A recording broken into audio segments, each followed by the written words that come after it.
Akuma Wednesday. Get that logo out of there. It's Akuma Wednesday, everybody. It's Akuma Wednesday. We're going to show you a beautiful product by Akuma today. Bill's got some products to show you from Akuma. So around the 20-minute mark, we'll show you some really spectacular Akuma products. But gang, it's Wednesday. Wednesday means we get the great Bill Varney joining us. You got that nice, calm, soothing voice coming out of Bill. After you get yelled at by me for a few minutes, then Bill will jump on here and calm everything back down and bring it all down, and everything will be mellow. We got tons of cool stuff to talk about today. This weather that you guys are experiencing and you're going to have for a while here is something to talk about. We got so much to talk about. I don't even want to waste any more time. Let's just bring Bill in. Welcome, buddy. Welcome. Hey. Good to be here. Happy Wednesday. Happy New Year. Hey, how cold is it there? Oh my gosh. I think we've made it up to 20 now, but it was 1 this morning, which is really quite cold. Cold. But we've had some awfully good ice fishing up here. I'm telling you, we have unbelievable ice fishing.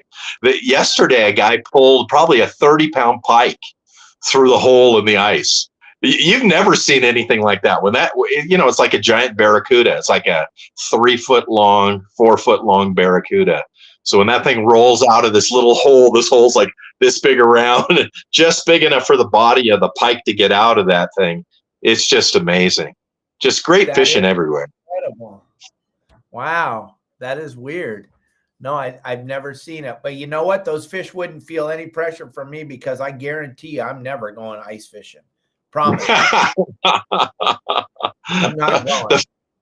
The first time I went, which was a few years ago, because I didn't go like the first year I moved here because I didn't have an auger. So the joke was, if you want to go fishing, you need to find a friend with an auger. So I would go around town. I go like down to the senior center, over to the market or liquor store, and guys would be like, "Hey, what are you up to?" And I said, "Not much, but do you have an auger? Do you know anybody who's got an auger?" I asked everybody in the whole county till I found somebody who had an auger. So he had this awesome, totally off the subject, he had this awesome propane auger. So you have like a manual auger that you can do by hand, which is totally useless. Then you have like a gasoline auger. They've got electric ones now. And then you have propane. So he had this propane auger, which was totally awesome, was really quiet when it ran. So the shaft, from the bottom of the shaft to the bottom of the engine, is 4 feet. So he goes, "Hey, we went out in this lake," and he goes, and it was cold. It was like, I think it was 5 at noon. And I had talked to this old man who was on the lake who caught 2 big cut bows, 1 6-pounder, 1 9-pounder. And he said, "Man, it was 15 below this morning at 9 o'clock in the morning." I was like, "Oh my God." So anyway, I took the auger. It was my turn to use it for the first time to punch a hole in the ice. And I start going down to this thing, and I got all the way to the engine or the motor, and it finally punched through the ice. The ice was 4 feet thick. That was how much so I don't blame you. It is cold. To me, it looks like a great time to drink, but I don't drink, so I'm not going. That's right. I'm not a drinker either, so I don't do that. But I've learned a lot from them. Like you bring a little piece of carpet, that's like 2 feet by 2 feet for you, because when you're sitting in your chair on the ice, if you don't have your feet, even though you have your snowmobile boots on, if you don't have your feet on that carpet, your feet will get freezing cold. So just a little piece of carpet or a doormat or something, we bring one of those along. And when you're not in a tent, you're sitting there, you got your feet on the carpet there. But it's so cold that when you make it through the ice, of course, the ice starts to reform on the top, and you have a colander, I guess. I don't know what it is, but like a scoop, and you scoop the ice off. But the air is so cold that as you're reeling up your line, you have these little short rods, the water freezes on your line, which is not a big problem till it freezes on your guides. Because once the guides freeze, you can't retrieve your line. So what happens is that there's these really big fish. Like I said, there's 30-pound pike. There's a lot of 5 to 10-pound brown trout and maybe 5 to 15-pound cut bow trouts. And so you'll see a lot of guys, they'll get bit and they'll hook the fish, and there's no reeling involved. You just back up on the ice till you got enough line to have that thing come out of the hole, because your guides are all frozen up. There's no reeling or anything or fighting the fish. And in the summer, these fish, you hook these fish, these big trout, and they are like fighting a big calico bass. I mean, they give you an incredible fight, and there's weeds out there, and they got you in the weeds. And we use these Lucky Craft 5-6 inch hard baits to fish for those big trouts, which is like we're fishing bonito or big calico bass, and they'll fight like crazy in the winter because the water's so cold. Their metabolism's really slow down, so they fight under the hole, but they come up pretty easy to the hole, and then you don't really know till you get them up to the hole how big they are. And when they start sliding out of that thing and they're 2-3 feet long, man, it takes your breath away what you just got all of a sudden. And we just let them go. We unhook them and slide them back in the hole, and off they go. Oh, they don't freeze to death being out there in 1 degrees? If you had them for let's say 3 minutes out of the water, they will freeze. And so the benefit of that is we have a lot of kokanee up here, which is salmon in the salmon family, with a really pink meat, and they're really delicious to eat. They don't get real big. They get like 25 inches maybe at the biggest. But if you catch those, you can just take them off your hook and just throw them over your shoulder, because there's ice all around you. You never have to worry about the fish going bad. So at the end of the day, you just kick them all into a pile and collect them in your, I use like a little sled, put them in the sled, and off to the car you go. And they're perfectly good. They defrost by the time you get home, and you can clean them. Well, that sounds just wonderful. I will not be participating in any of that. I promise you. It is. This morning, it was down into the mid 70s down here. I literally had a jacket on. It was so flipping cold.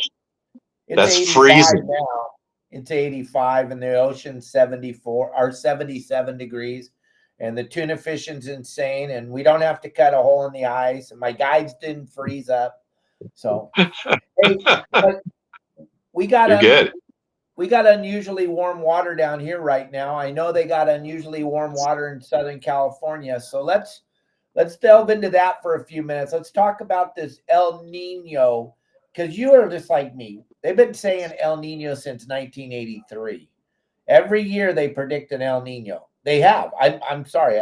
They've been predicting it since 83, when we had the first real one that any of us even knew the name of.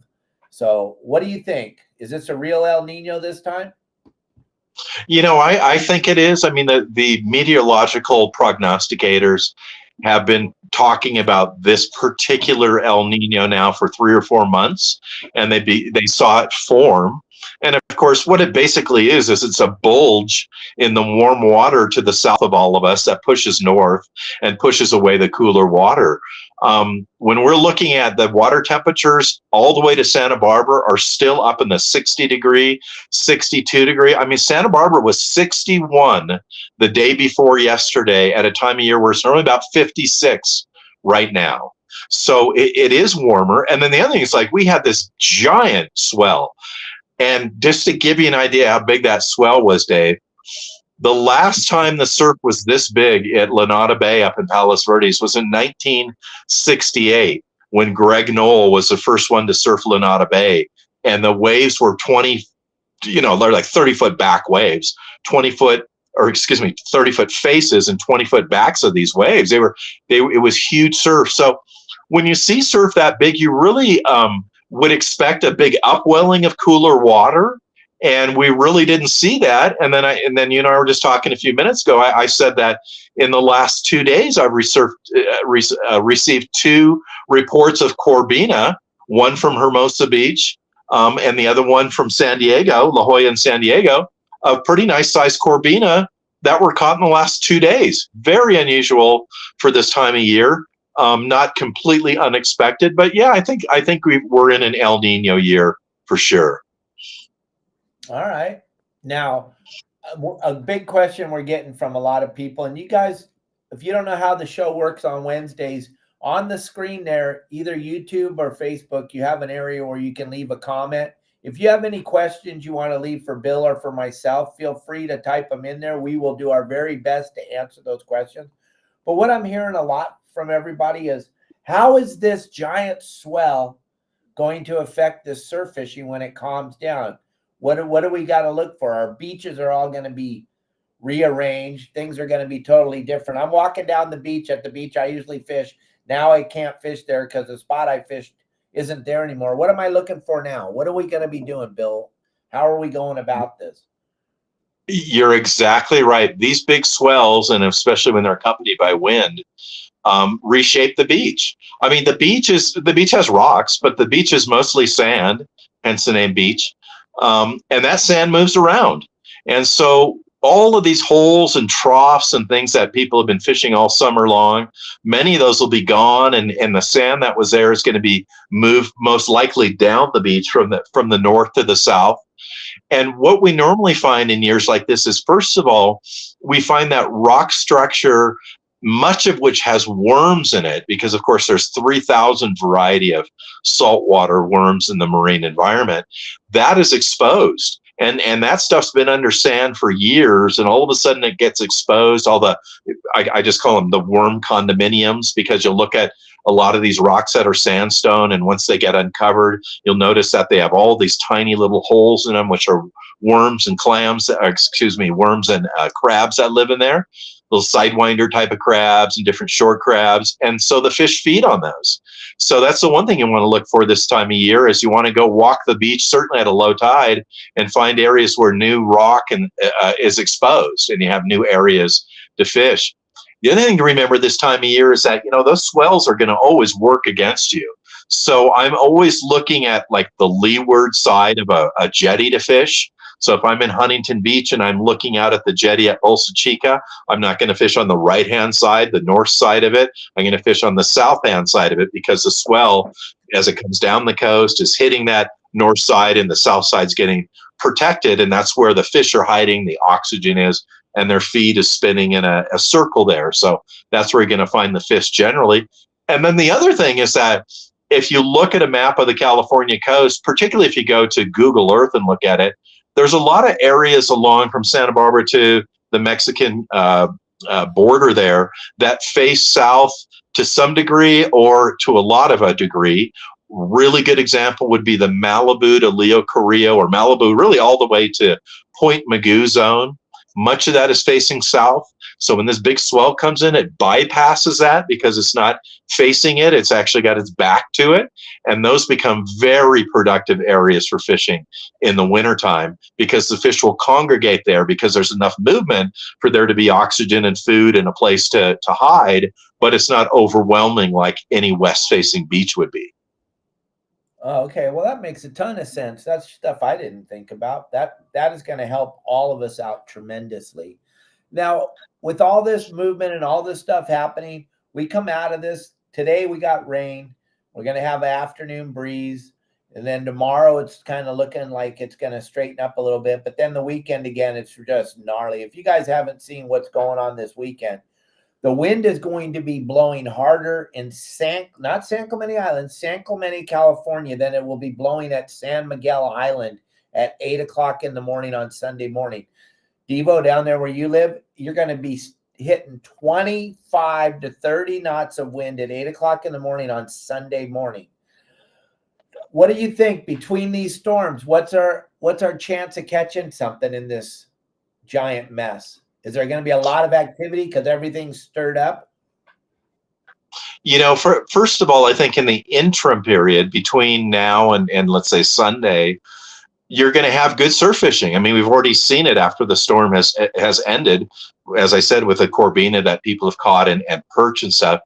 But often in the surf, and you'll find this a lot, I don't know if you find this offshore, maybe Dave, but in lakes for sure, and in the surf, the compression from the low pressure zone as it comes in, as it sets up, which we're going to see on Sunday, really turns fish on to feed, because they know, not from the fact that, TV, we say there's a low here and a high here, but just from the pressure that their otoliths feel in the ocean. They know that a storm's coming, and so they'll feed before that. And then when the pressure gets to a certain extent, then they'll go hide and wait for that storm to go away. So that's the first thing. I think between now and then, and particularly on Friday, probably is going to be a very good surf fishing day. And then the other thing is that this upcoming wind and this swell that's happening, so we have two different types of swells in the ocean. We have ground swells. Ground swells, which are formed by wind, are formed hundreds of miles offshore. So by the time they come to the coast, their shape is very well formed.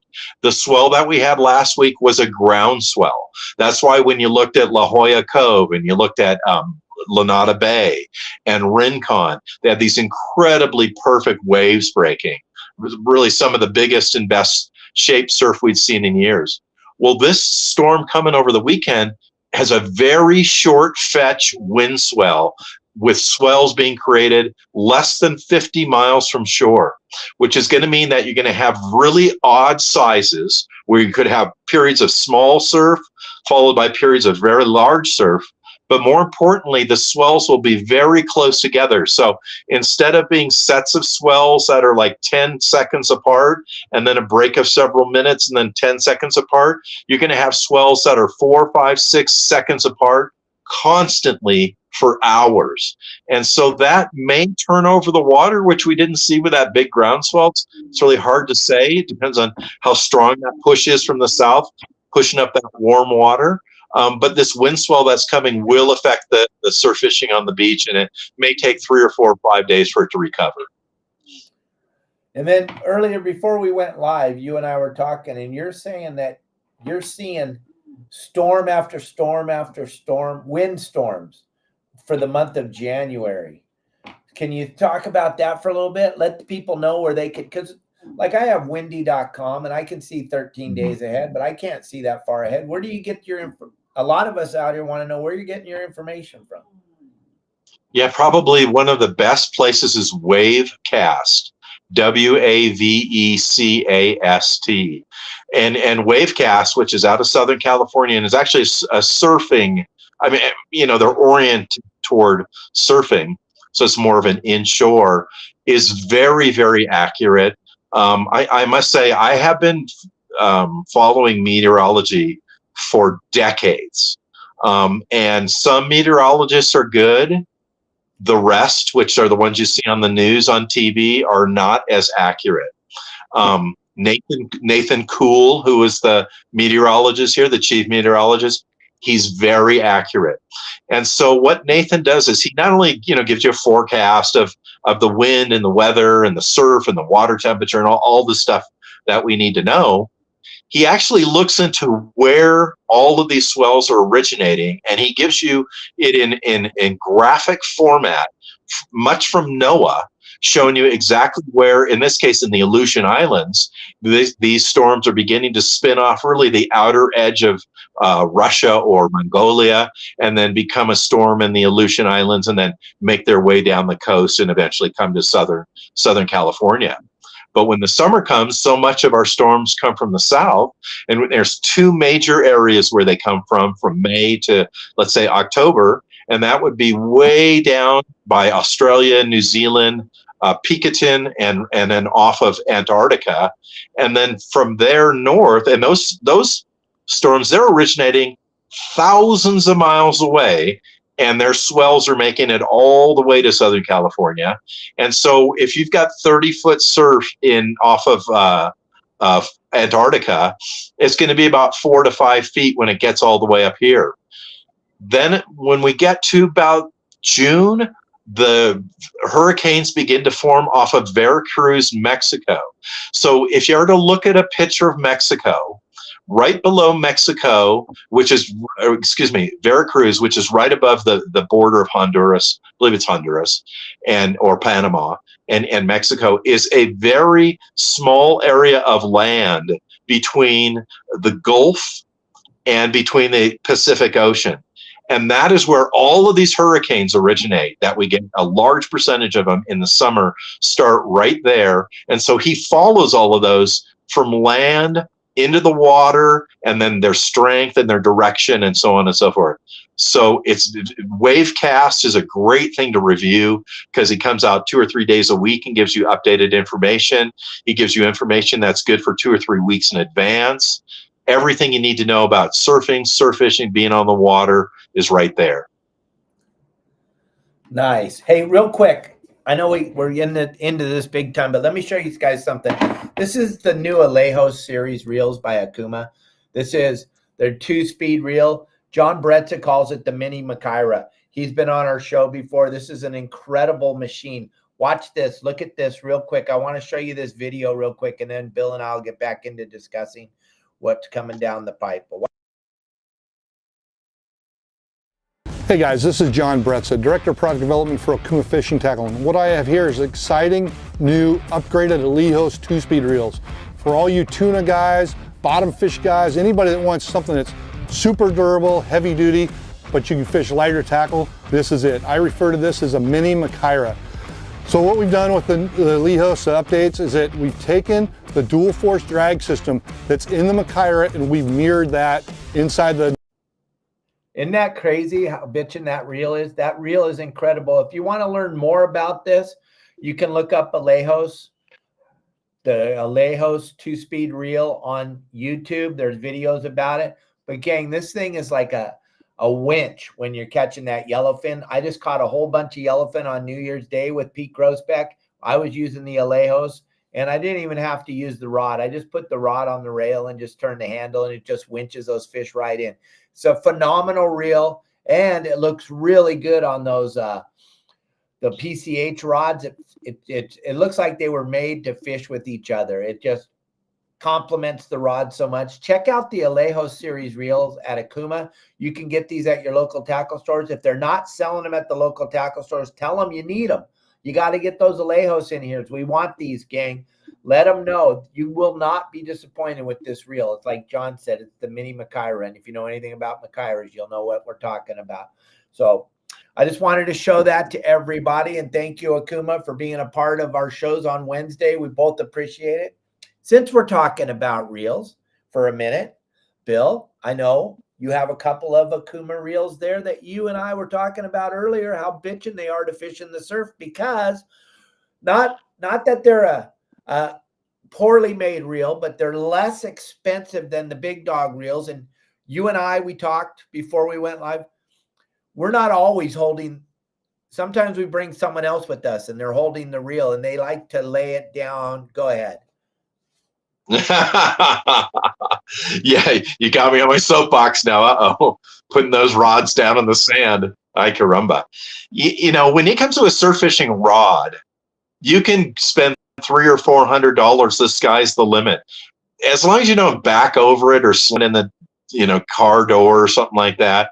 You just need to rinse off that rod. You can use it your whole career of surf fishing and hand it down to your grandkids. When it comes to reels, the exact opposite is true. I would never spend more than $100 on a spinning reel, and who knows, with inflation, maybe that'll change. But the reason for that is that there are a ton of good reels out there, but the likelihood of your reel at the beach getting sand in it, one grain of sand, just needs one single grain of sand that will get in there. It will find its way to the bearings. I don't know how it does it. It'll get hung up in that grease in the bearings, and before you know it, you won't even be able to turn the handle of your reel.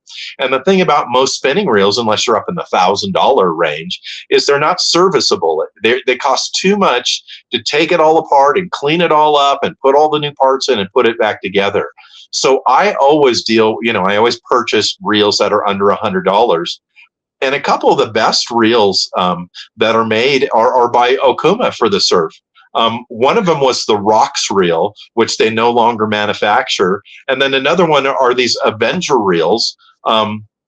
Here's one in the box. That's the Avenger 2500 or the Avenger 3000. Those are both the sizes that you're looking for. These spinning reels are very lightweight. They probably weigh about 6 to 7 ounces.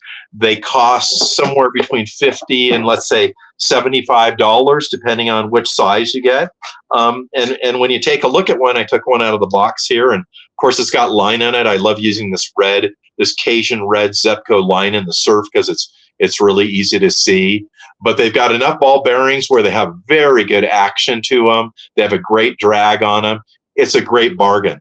What you don't want to do in the surf is you don't want to ever let your rod go underwater. You don't want to ever set your rod and reel down in the sand. You're going to find sand will get in your reel from being in the wind. You might get it on your hands. You might catch a fish and taking the hook out of the fish, and then a few grains of sand get on your hands, and those go onto the reel when you're reeling. And before you know it, they make their way somehow into there and get into the inside components, which ultimately frees that reel up.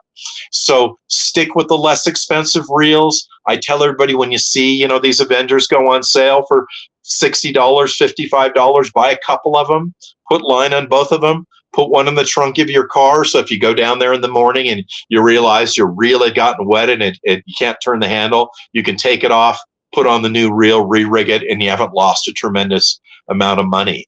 The last thing you want to do is go out and spend $1,500 on a Shimano bait runner or an expensive Shimano reel and then get sand in and it's no good. Stay under $100. Stay with the Okuma reel because they're well made. They last a long time. You'll be very happy.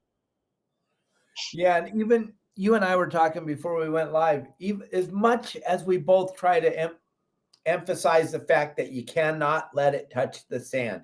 You can't lay it down. Even if you think you're laying it down just perfect and turn around and help your friend with their fish. Like Bill said before, one single grain of sand, I don't know how it does it, but it finds its way into the bearing every single time. And then the reel's done. And if it's a conventional reel or a spinner, sand is the #1 enemy. So don't go taking your multi-million-dollar reels down to fish in the sand. I know you're excited because Bill's on the show every Wednesday and he's talking surf fishing and you're like, oh yeah, I gotta. Don't do it. It's not worth it. I'm telling you, Kelly girl and I, we love to fish and we fish all over the place. And we were in Los Barillas and I just got the brand new Okuma Komodos. We got 2 of them, one for her and one for me. And we got fishing them on our 9-foot rods. And I turned around and she had laid it down to come over and take a picture of me. That reel, it still had plastic on the side plates. Just throw it in the trash. It's over. It doesn't even matter, gang. You cannot set them down. And like Bill said, you can't go in the water with it. You can't walk out into the water. It's not like the lake. We can do that in the lake. When we're stream fishing, trout fishing, or we're fishing lakes, yeah, we walk into the water all the time and we're fishing. You don't get sand in your reel. At the beach, even if it's flat calm, just look in the water. Take a handful of that water out and just let it drain through your, and you'll go, wow, I had no idea all that salt, all that sand was in the water. It's everywhere, right, Bill? You can't get around it. Absolutely. People send me, fish reports all the time. Every day I get 1 or 2, which is fantastic. I'm so thankful because I can see all up and down the coast and I get them from back east and stuff too. So it's cool. But whenever somebody sends me a picture and it's like their fish laying on the sand and they lay their rod and reel down next to it to kind of give me an idea of the size of it, just the hair stands back up on the back of my neck. I mean, oh my gosh, I can't tell you how many times I've seen people do that. And even maybe they put some kelp down and lay it on the kelp. And when they're paying attention to their camera, a wave washes over it. So whatever you do, never put it down. At our booth coming up here at Bart Hall shows, we'll have sand spikes, these little sand spikes that are folding, and they'll fit in your back pocket, and you can just carry one of those along with you and just put it in the sand when you decide you need to tie a knot or take a fish off, and put your rod in there and you're good to go. No sand. You don't want to lay it down in the sand in any manner. And if you do what I do, sometimes dig a hole and then get the butt of it down there and fill it up so it doesn't fall over. Now I've got all this sand on the butt of my rod. And if I don't remember to immediately go out and carefully wash it off, I can get it on my hands and in the reel it goes. And that's the end of that. Now, Penn makes sealed fishing reels, sealed spinning reels. They were designed for striper fishing back east. And when you go back to Massachusetts and Long Island and Massachusetts and back there, that zone, Connecticut, dudes are, women and men are anglers are fishing for striper. And they go out in the water to fish, up to their this deep with the rod and reel and fish in that salt water. But they use these sealed spinning reels.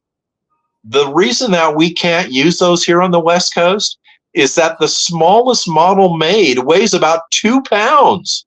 They are so heavy. I mean, they're almost like a Bradley assault vehicle.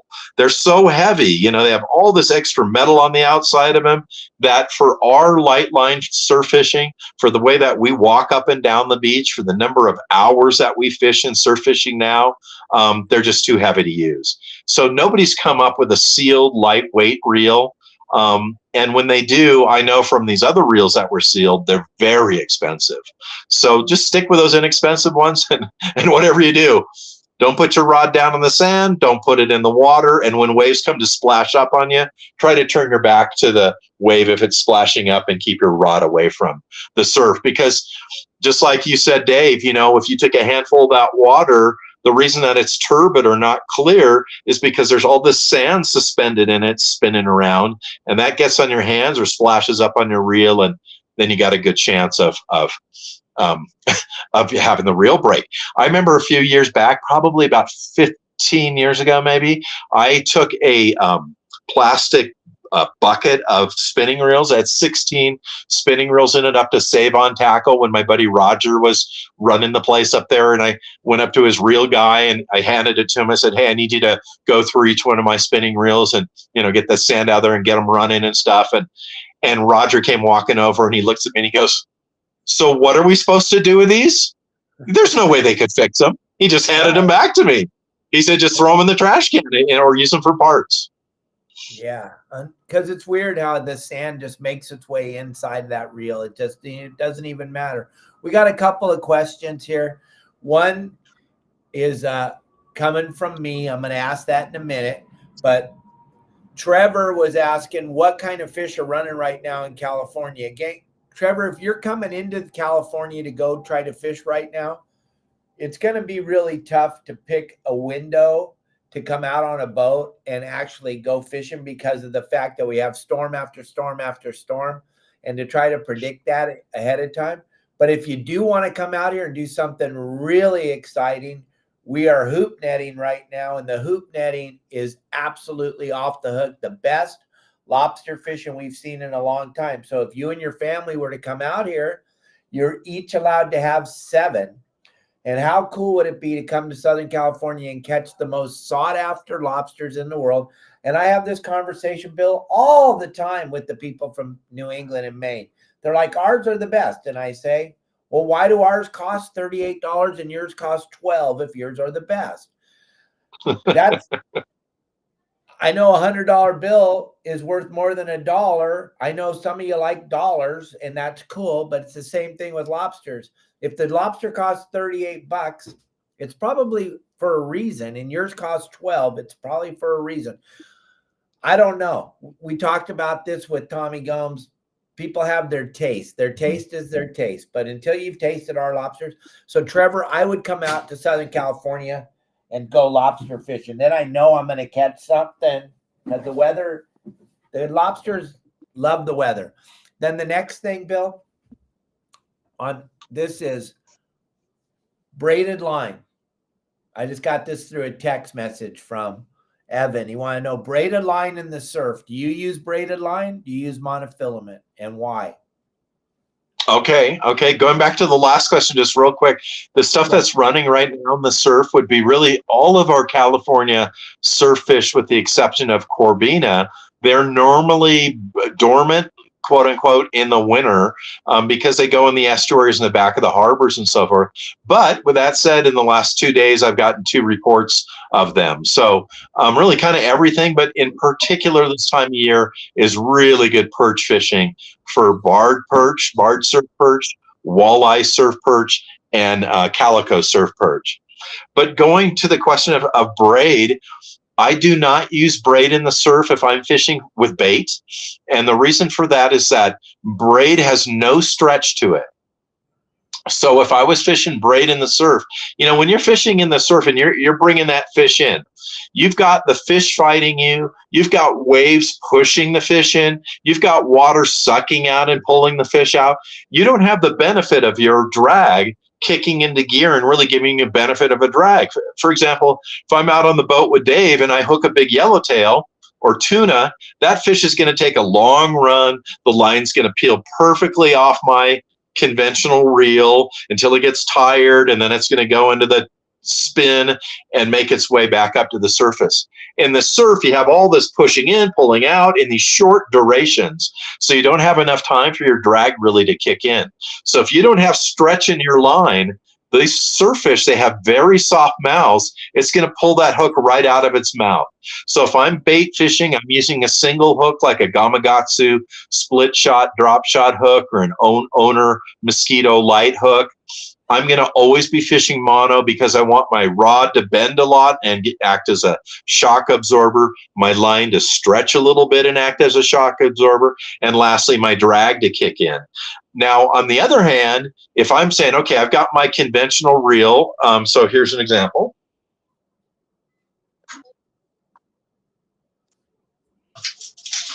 So let's say that I'm fishing this rod for halibut fishing, and I'm going to cast my conventional reel. I'm normally going to fish 10-pound test on this reel. I'm going to fish an 8 to 9 foot rod. I'm going to cast a hard bait, something similar to this bait. This one has no hooks on it, and I see that I've tied it on the back instead of the front. If I'm fishing that and I'm making all of these casts, I'm going to make 50, 100, 125 casts. I may very well fish braid. The reason that I'm going to fish braid is it's going to give me a little bit more castability.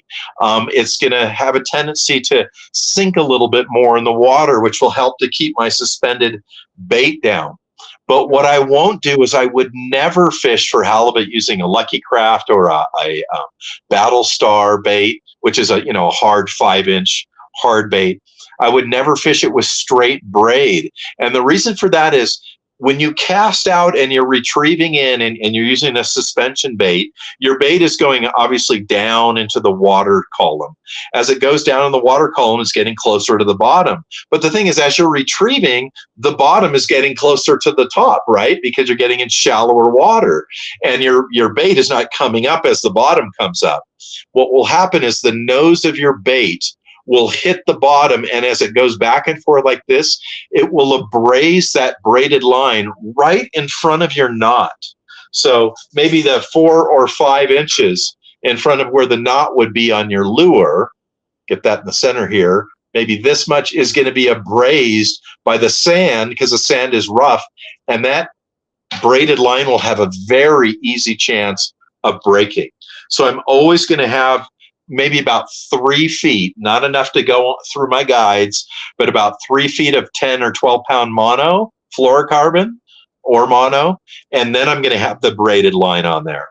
And that's going to be the most effective use of the braid. When you're using like a Lucky Craft or one of those that has 2 or 3 treble hooks, so you essentially have 9 hooks on there, you're not worrying about having a single bait hook that's going to pull from the fish's mouth. So I'm not worried about the stretch in that scenario. So when I'm fishing a spinning rod or conventional rod and I'm fishing with a lure, whether it's a Lucky Craft or a Crocodile or a Castmaster, any of those, yes, I can fish braid as long as I've got that 3-foot top shot. When I'm fishing bait, when I'm using the Carolina rig, a sliding sinker, I'm always fishing monofilament, and I'd fish 6-pound main line and then 6-pound fluorocarbon for my leader material. Well, that was a lot of information, gang. That you pretty much left no stone unturned. Trevor, listen, if you're going to come do the lobster thing, call me, 949-374-0786. I have a couple of guides that run trips all the time. We are by far the very, very best. And if you don't get to go out with us, you'll be out with the rest, and that'll be okay. But the very easiest way to figure it out, Trevor, is to go look at because you're on Facebook right now. All you got to do when the show's over is go through your Saltwater Guides Facebook page, scroll down a little ways, and you're going to see our live hoop net trips. And then you're going to get to see Justin in action out there doing it. You're going to find out why we're the best.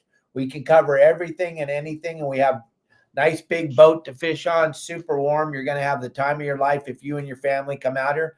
And you said that you do it in Florida. I know Florida's limits is not like California. You can have 7 per person. So if you brought your family of 4, you could have 28 lobsters to take back home. It's an incredible thing. So call me at 949-374-0786.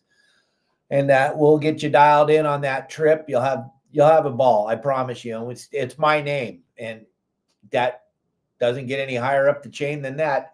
Everything's coming off of my name. That's why I only suggest a very, very small amount of boats to fish on, because at the end of the day, you're coming back and you're going, Dave, why'd you send me out with those booger eaters? And I didn't. I told you to go with. You went with the wrong people. Not my fault. So go back. We got a couple other questions. Okay, Dave, if I could just add to that real quickly. Your friend and mine, Pete, went lobster fishing in San Diego Harbor last week. And I think they got 21, I can't remember exactly the number. And I added it up at the per pound price. And they came in with $596 worth of lobster for like 2.5 hours of work on their little skiff. It is incredible what a bargain it is to go lobster fishing versus buying them in the fish store. Well, and Don Stanley just left a look at the price of lobsters right now. He's looking at it right this second. California spiny lobsters, $47 a pound. Because Tommy Gomes, when he was on the show 3 weeks ago, it was $38. That's the price of the most expensive lobsters on the planet Earth are the California spiny lobsters. They're a warm water lobster. They're very, very tender and very, very sweet. And they're the most expensive. China pays $100 a pound for our lobsters, gang. So just so you know. But I got a couple questions that probably you could talk about too. But somebody wants to know, on the artificial reefs for a hook, do I use a circle hook? Do I use any swivels or sinkers or any other things? I don't believe in any of that. I have a whole series on my website of how I fish. I only know how I do it. I don't use swivels. I don't use beads. I don't use circle hooks. Here's my theory on the circle hook, Eli, is when I go fishing, my favorite part of fishing is setting the hook. That is my very most favorite part. And when they came out with these circle hooks 20 years ago and they started telling us, you don't set the hook, you just turn the handle till the line goes tight. Well, if that's what we're doing, I'm not going. Okay, because I don't want to go and just turn it. I want to set the hook. The whole thing is setting the hook for me. I don't use swivels. I don't use beads. My sliding sinkers are tiny. I'm using 1/8 of an ounce, 1/4 of an ounce. That's a lot of weight for me. I'm using just enough to get my bait to slowly sink on those artificial reefs in the water column. The fish that I want the most on these things, and Bill, you haven't even really talked about this fish, and now we're going to open the door. My favorite fish to catch on the artificial reefs with my Avenger series reel and my 6-pound line and my number 4 thin wire hook and my 1/8 of an ounce slider is Sargo. Sargo are such a bitchin' fish. They're big, they're mean, they fight hard, and you can pretty much find them all the time. I don't know if this fish exists in the surf, but the artificial reefs, when I used to dive them, all of a sudden you'd get blacked out. You're on the reef and you're diving and you're grabbing scallops or abalone, and then all of a sudden it blacks out and you look up and it's a school of thousands of Sargo. You ever catch those in the surf? You know, Sargo, like you said, Sargo, which I don't know if it's related, but it's very similar to the spot fin croaker in that it's got these big shoulders on it and you hook them and man, they are just immense fighters. And of course, when you're near rock structure, they're going to try to take you into rocks. They're like a little yellowtail that way. They're not going to be like a corbina that swims away from all the structure. We do catch them on the open beach occasionally. Normally you find them adjacent to rocks is almost always where you're going to find them because they love eating limpets and the sidewinder crabs that live on those rocks. They're not big sand crab eaters. But with that said, my buddy Ken, he caught the biggest one I've ever seen, over 5 pounds, right in the middle of Bolsa Chica State Beach. It was 2 miles from a rock, and the only thing I can figure there is, you know, it was on the way from A to B, and in the interim is when it got caught. But yeah, we catch them on the open beach, but anywhere you can find rocks that are adjacent to sand, you're going to find sargo. And sargo are beautiful fish, great fighting fish, fun to catch, good to eat, all around a great fish. Yeah, they're related to the white sea bass gang. They're in the croaker family, like the yellowfin croaker, spotfin. They're a big croaker, but they're a different shape than other croakers. And like Bill said, they got big shoulders. They're mean. But you can get into these schools of them on the artificial reefs, but it's about keeping your bait suspended. The whole key with that sargo fishing is as your bait sinks, you want it to sink as slow as possible. If you're firing the bait out and it's going to the bottom right away and it's not giving you any time, you're not going to get a sargo. They're suspended. They're not on the bottom and they're not on the top. They're in the middle of that water column. So that's why I fish with that eighth of an ounce, quarter ounce. I keep coming back to that. It's a lot of weight for me when I'm fishing the artificial reefs. I only going to use a quarter ounce if we're swinging. If we're swinging back and forth and it's making me have harder contact with getting my bait, I want it to get to the bottom, but I don't want it to get to the bottom like that. I want it to get to the bottom in maybe a minute. That's a long time for your bait to be in the water, sinking through the water column. If it gets to the bottom in a minute, then I wind it back up and I throw it back out. Never let it set. My other questions from John Stanley. Do you think all this big swell is going to affect the artificial reefs close to shore? John, this big swell affected everything all the way out to hundreds of feet of water. This thing moved the ocean. Like Bill said, biggest swell they've seen since the 60s. This has a massive effect on everything. We're going to wait. This is, if you believe in a higher power, the higher power has taken the Etch-a-Sketch. If you remember the old Etch-a-Sketch, he's taken it, he's turned it upside down, and he shook the living bejesus out of it. And now you turn it back over. Now you got to make a whole new, it's going to change everything.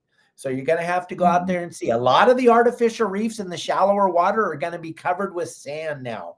Lots of the reef is going to be covered with sand, which we haven't seen this phenomenon in such a long time because we've never seen the swell like this. So spots that we fished are going to be covered with sand. Other spots are going to be more exposed than they were before. And Bill can talk about that, surf fishing. That's what's going to be going on right now. Like we talked in the beginning of the show, Bill, you're going to get down to the beaches that you've been fishing for 30 years, and they're not going to be the same as they were because the whole thing just changed, right? That's exactly right. You know, there was a good episode of about getting gold up in Nome, Alaska, where a giant storm came in last year. And that was a really eye-opening good example that anglers should pay attention to, was the fact that, so they had these spots where they were digging up gold out in the ocean, right? And they were either like dredging it up or they were using front end load or whatever they're called, not front end loaders, but a way to scoop it off of the bottom. And so they, film it underwater and you can see the cobble and kind of where a creek went through and all that stuff. When these big storms went through, there were areas where they had been digging that had 3 and 4 feet of sand on them that they had to now dig all the way through just to get back to where they were before.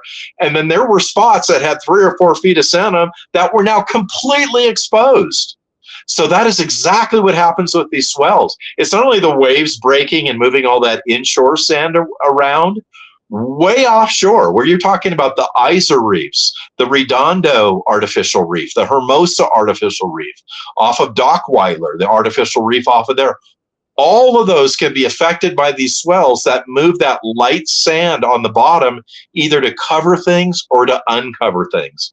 And, in surf fishing world, the best way to figure out what changes have been made and where's your next spot to fish is to look at that tide chart and go down there, of course, the beautiful tide chart, and go down there to the beach at low tide, at a minus tide. So I look at the chart. It says, okay, on this day of the week, it's going to be a -1 foot. I'm going to go take my rod and walk down on the beach, and especially places where there's jetties and there's offshore rocks and there's harbor entrances that you can now get to at that low tide, and check out what the sand has done. You'll be really amazed. It really has a tendency to fill in certain spots and then expose new spots that maybe have not been exposed for years. I think there's some spots, I can think one in particular in Huntington Beach there, Surfside, that's exposed now that hasn't been exposed since 1992. It's been that many years have gone by. So it's all going to be different, gang, if you get out there. Real quick, Bill, we got something coming up that you and I are both super involved in. We got the Fred Hall, our Bart Hall Fishing, Tackle, and Boat Show in Long Beach, California. I'm going to be up there on the 27th and 28th doing some seminars. You and Wesley are going to be there.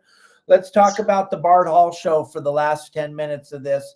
And if you got any questions, gangs, throw them up there. But if you want to go to the Bart Hall show, you want to come see me or Bill or Wesley or any of the other great speakers speak there, we got an opportunity for you right here, right now, to save on your purchase of your tickets. You're going to be able to save. I'm going to throw the QR code up there. Or if you're ordering your tickets, you use the code YSWG, and you're going to save $2 on your ticket. And also that's going to let Bill and Pat and Bart know that you came from your Saltwater guide. You're just not buying the ticket off the side of the road. You're buying it from your Saltwater guide.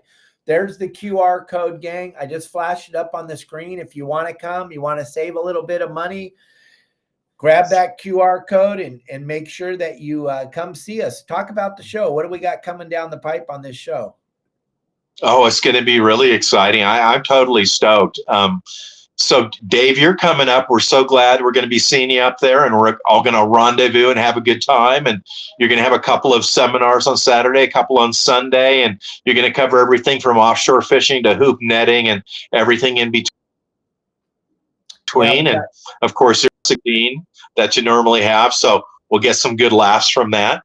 And then for myself, I'm really lucky because a couple of years ago, it's been about 2 years since West was up there, I have surf fished quite a bit down in all along Baja, but in the Cabo San Lucas area. My buddy had his boat down there for years, and we would just stay there and we'd go on these surf fishing expeditions. And I got in touch with a couple of guys that have now retired from down there. Jansen was one of them. Jeff Clausen's another one. But one day I was in Minerva's down there, and this young kid came in who had just caught a really big, maybe 60-pound rooster fish from actually right around the corner there, just where Cabo Falso is, right near there. And he was talking about the fish, and he said, "Oh yeah, I'm a guide." And I said, "Well, I got to go out with you." So I came back about 3 months later, and that's when I met Wes, and I started fishing with him. The guy had incredible skills. I couldn't believe some of the fish that we caught. And then as time went on, he caught more and more big fish, and he would post them on Facebook. And everybody's got to check out his site, CaboSurfcaster.com, or Cabo Surfcaster on Facebook. That's probably a better place to go because all those pictures are in one place. And he was catching Dorado, 50-pound yellowtail from the beach, 100-pound grouper, 500-pound lemon shark. I mean, just some amazing stuff. So a couple of years ago, he came up and he made a presentation with me in the pre-show seminar, fishing from Santa Barbara to Cabo San Lucas. We talked about surf fishing using light line techniques up here in Southern California, and then heavier line techniques. He fishes 60-pound braid down there in Baja, and what different techniques we use, our rigging, the equipment, the baits that we use, how to find fish at the beach, whether it's up here or down there. We talk about all those things. But this year I'm really excited because a couple of years in a row, without inviting me, he went to the show in can't think of the acronym right now, in Florida, the fishing ICAST show. And this year he caught a giant tarpon. I think it's one of the biggest ones I've ever seen. And he caught it from shore, and then he jumped in the water to finish off the fight and get it in and get his lure out and let it go. And I'm really looking forward to talking to him about that, asking him how he did it, what he used for bait. how in the world he got in the water with this fish that was, it's like 6'5". The fish was his size, I would say. So we're really excited about this show, and the show's going to have dozens and dozens of different seminars about it, just about everything. And then we're going to have a couple of seminars on Saturday, one with the Department of Fish and Wildlife, where you'll be able to ask Bon and the commissioner questions, along with a women's symposium on that day, which is really going to be interesting. We've got gals who are going to talk about being a woman and being a deckhand, going on the boats as a woman, joining clubs as a woman, being a writer and an editor of one of California's largest fishing tabloids, a woman who does that. So it's all going to be a great show, in addition to all of the equipment and the manufacturers and just all the fantastic stuff you find at the Hall family shows. Oh, I'm looking forward to it. I can't wait to come up there and see everybody. The way that we're doing this, gang, is on Saturday and Sunday in the morning. If you get there early, I'll be in the CCA booth.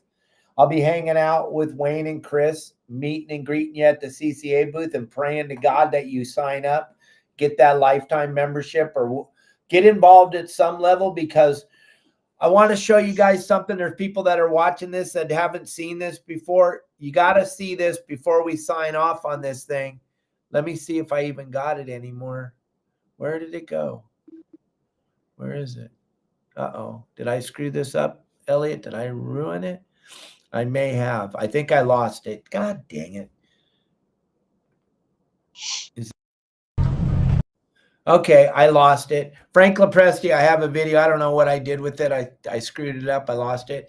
We're under attack. They want to stop fishing in the United States of America. They're on a push, and they're going to really working hard on closing down fishing in California. Bill's on the inside with CCA. Gang, you need to be involved. I'm going to be there both Saturday and Sunday in the morning trying to get you all to sign up, because I don't want to not be able to take my granddaughter fishing. I do not want to live in that world where I can't go fishing. I don't want to live in that world, but I sure in the heck don't want to live in the world where I can't take my granddaughter or my grandson fishing. I can't even imagine that, but that's where we're headed, gang. So if you're not involved with CCA and you're standing on the sidelines and you're going, oh, they're closing something else. This is real. If you're complaining about it, but you're not involved, then you don't even have a right to complain about it. Right, Bill? Well, absolutely. And it doesn't just affect you and me and our grandkids. It really affects everybody. I mean, for example, you think of all of the Native Americans along the West Coast who their life well, it still does to some extent, depended on harvesting, these fish out of the ocean. Not only were anglers like you and me who spend $80 to $170 on a fishing license have areas closed and can't fish, but they go to the Native Americans. They go, well, you were here before us, but you can't fish anymore. And I'm going to give you like a short little story about that. The Columbia River, which is probably known as one of the greatest spawning areas for salmon in the world, really, had a huge problem with a natural animal kills another animal for food. Had a giant problem with eels and sea lions that were way up the Columbia River near where the ladders were, where these salmon needed to get up in order to spawn. It was an area that was before their spawning area. And they were being killed by incredible numbers by these sea lions. And so they tried all these different things with the sea lions. They put like 6 of them on a boat. They drove them all the way down to San Francisco Harbor, and within 2 weeks, they were back up in the exact same place as they were 2 weeks before. They came right back to the Columbia River. They started eating all the salmon and ruined all the salmon again. Now, this one tribal member that I know says, well, I knew it was the same one. And I said, well, how would you know? I mean, they look so much like. He said this one was like a walrus. It was so big from eating all the salmon. And it must have had like 10 or 15 crocodiles stuck in its hide from all of these years of it eating where people were fishing and all that. So anyway, finally, after all this work by CCA Washington and CCA Oregon, they got a permit from the federal government to go in and remove about half of them. And so they gave the ability and the right to do that to the Native Americans, this Columbia River tribe. And so I heard an interview by the chief of the tribe, and he said, we are so excited about being able to go and get these 4 sea lions or seals. Can't remember which one it was, because that means that my tribe finally can get some of their raincoats back. That was one of the things that the Native Americans had used the sea lions and the seals for, was making coats. And because of the right taken away from them, not only to catch the fish, but to reduce this overpopulation of the sea lions, when the Native Americans saw that that was going to be available to them, they were very excited about it. And if anybody had a right to the Columbia River and everything that was up there, they did.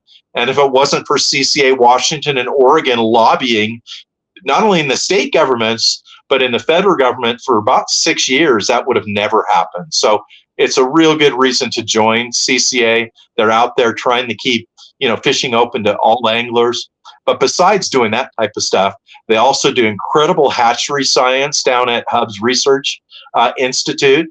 And they're working more and more every day on habitat restoration. And then, of course, they take their time to take kids and veterans fishing. So it's a great organization. There's a ton of volunteer opportunities, whether you want to be on one of the boats and help the kids and the veterans fish, or whether you want to work and maybe you have a connection to somebody in your local government that you can introduce the CCA people to. All of those things are helpful. Oh, yeah, totally. You got to be involved. We got to finish off with this question from Jeff real quick. And Grunyon's my favorite bait, so I wanted to hit this question and then we'll wrap it up. I told Bill an hour every day and we're already over the hour. So you see the question from Jeff there? Let's see. How's the halibut fishing after our grunion runs? And do you use the grunion for bait the next day? Okay, that's a great, how many hours do we have for this? That's a great question. Okay, let's talk a little bit about grunion. Okay, when you have anchovy and sardine, and Dave knows this a lot more than me being on the boat a lot, they school up in basically a round school, kind of going around in a circle. You've all seen these great videos from, the BBC's done them and stuff, of striped marlin and tuna eating up a bait ball. Well, that's very different from grunion. Grunion, because they come ashore, they actually, rather than getting in bait balls, they actually create lines of fish. So they'll create 4 or 5 or 6 lines in a row, which might be 100 feet long, 2 feet wide, and then maybe 20 feet, and then the next line, and 20 feet, the next line. And they do that because they're looking for a place along the coast to stage to come into the shore. If you go down to Huntington Beach and Surfside Beach in the summertime, particularly in the afternoon, you can actually see these lines, these brown lines in the water, which you've got a lot of birds diving into and doing their own predation.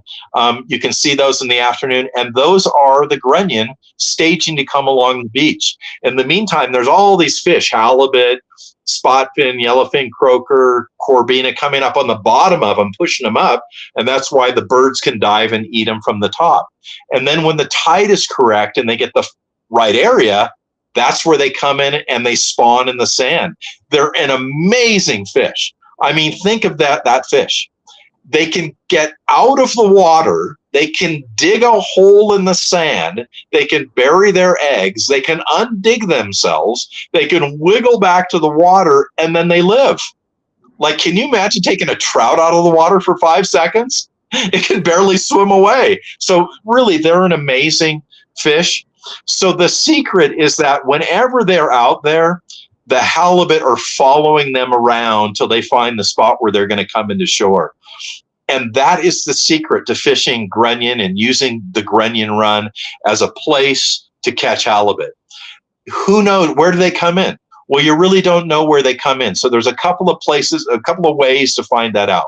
One is you can get up in the middle of the night and in your groggy stupor with the battery running down in your flashlight, you can walk along the beach and hope you don't get mugged and try to find where they come in. And then they come in, you're like, oh, they're next to Tower 20 and they're down to Tower 24.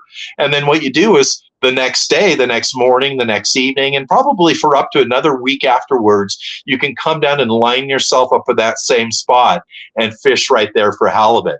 And of course, you're looking to use some type of bait that is going to mimic the look of the grunion. That's the hard way. The easy way to do it is if you have a regular beach that you like to go surf fishing on, take a few minutes to get to know the lifeguards that work on that beach. Either the kid that's in the tower, or more importantly, if you can, the guy that's in the truck, normally a lieutenant. Get to know them. They may not be anglers, but 9 times out of 10, they know where the grunion came in, because it goes right through the group of lifeguards or the interpretive specialists who work at the park there. So what I do, if the grunion are coming in, I either call down to the lifeguard headquarters, or I just stop the truck when I go to the beach. I say, hey, do you guys know where the grunion come in? Oh, yeah, they came in at Tower 16 last night. They came in like 11 o'clock. There were like millions of them down there. I know exactly where they are. Off I go down there to fish where the grunion came in, because I know there's a really good chance that halibut are laying there in the sand, eating eggs, eating some of the dying grunion that didn't quite make it back. They're going to be there for a week. They're not going to normally stage before, because they don't know where the grunion are going to come in, but they will always stage afterwards for 1 to 2 weeks in that same area that the grunion came in and feed there. And once again, bait-wise, you can collect grunion. You can only get 30 now, but you can collect grunion on the beach. I lay them out flat on a paper plate, just like you do with a flying fish for fish and tuna. Lay them out on a paper plate and freeze them. Then I take them back to the beach, and I actually fish them frozen so that they're straight. As they defrost, their tail will turn, and as their tail turns and they're defrosted, they'll have a tendency to spin in the water, which is unnatural. So I'll fish the grunion themselves frozen. But if I'm not fishing the grunion, 1/2 ounce to 1 ounce crocodile, 1/2 ounce to 1 ounce Castmaster, Lucky Craft, Battlestar, stick baits, all of those are going to work in the surf as long as you figure out where those grunion are coming in. And lastly, those grunion are going to run between March and August. I think you can only collect in like July now. I have to look at the list again. They don't really run so much in August, even though they say that they do. But when you get to April, May, June, they're just running like crazy. Just, you can go to my site, fishthesurf.com. I'll have a list of all the dates on there. Or you can go to the Department of Fish and Wildlife site, California Department of Fish and Wildlife, where they'll also have the days that they're coming in. And then just base your fishing around that. And try both low tide and high tide in that situation. Yeah, that pretty much sums up my grunion. That's my grunion. That's my favorite bait on the planet. They're not easy to catch. You have to, like Bill said, get up in the middle of the night and go down there and go catch them. But boy, are they a phenomenal bait. And I'm a live bait guy. I'd rather just throw a bait out and get a bite than make 700 casts to get a bite. That's just me, though. I'm just the lazy fisherman guy. Dave, I'm the same way, because the thing is that in surf fishing is that when you fish with live bait or fresh dead, good bait, you should expect to fish on, or bite at least, on every single cast, every cast. When you're fishing a lure, you should accept the fact that you might not get a bite for 50 or 100 casts. You might go down there for 2 hours and cast your brains out and not get a single bite. So that's why a lot of us, we like the live bait, because it gives us more action than the lures do. But the lures, on the other hand, have a tendency when it comes to the halibut and spotfin and yellowfin croaker to catch bigger fish. But you're making a lot of casts. You really have to make a commitment. Yep, absolutely. Bill, this was phenomenal. I hope you'll join us next Wednesday. This was great, right, everybody? It's always a pleasure to have you. Hopefully you can join us next Wednesday. Most of our audience has gone back to work. We only got 40 people watching right now, but I appreciate all 40 of you. I appreciate everybody, gang. I hope you enjoyed the show today. If you're new to the show, we do this live Monday through Friday at 12 o'clock Pacific Standard Time. This Friday, I'm bringing in Amir K. He has some of the funniest comedy you've ever seen on either Facebook, TikTok, Instagram, or you can see all of his all of his videos on YouTube. He's been at the in the industry of comedy for a very, very long time. And you know what his favorite thing to do, Bill? Is fish. He loves to fish. He has lots of videos on his Instagram page, but he has to be very careful because you know how the world is today. He doesn't want to lose half his audience because he actually enjoys being outside. So he's very careful. He's very, very careful. You know, they like their people today love the white pasty people. They're way into that. They're just not too much into people with a tan. If we got a tan, they're going to figure out how you got it, and then they're going to tax the crap out of you till you're not tan anymore. No, did I say that out loud? I'm sorry. I didn't mean to. That's the kind of stuff you're going to hear me and Amir talking about on Friday, and you're going to see me talking about at the Fred Hall show. Or Bart Hall. Gosh, I did it for so long with his dad. I can't. Bart Hall, the Bart Hall show at Long Beach Convention Center. What's the date to that show? It's January 25th through the 28th.